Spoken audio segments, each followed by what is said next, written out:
வணக்கம்ப்பா. இந்த 40 வயசுக்கு மேலே போனாலே ஒரு ரத்த சோகை. முதல்ல பெண்களுக்கு அடிக்கடி ரத்த சோகை வர்றது.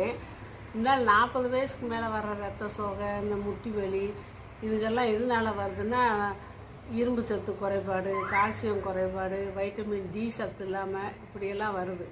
இதுக்கு என்ன செய்யணும்னா, முருங்கைக்கீரை கிடைக்கிற காலத்தில் அந்த முருங்கை பூவோட கூட கிடச்சுன்னா உங்களுக்கு முருங்கைப்பூவும் முருங்கைக்கீரை ரெண்டையும் நல்லா காய வச்சு பொடி பண்ணி வச்சுக்கோங்க. அப்புறம் கருவேப்பிலையும் பொடி பண்ணி வச்சுக்கோங்க. அப்புறம் நெல்லிக்காய் நல்லா வெயில் காலத்தில் நறுக்கி காய போட்டு அதையும் பொடி பண்ணி வச்சுக்கோங்க.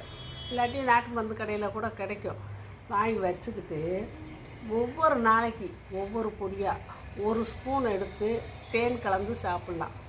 இல்லை சர்க்கரை நோய் இருக்குது, தேன்லாம் வேண்டாம் அப்படின்னு நினச்சிங்கன்னா 1 ஸ்பூன் எடுத்து சுடு சாதத்தில் போட்டு கொஞ்சம் உப்பை போட்டு நெய்யை உருக்கி அதில் ஊற்றி பிசைஞ்சு சாப்பிடுவாங்க.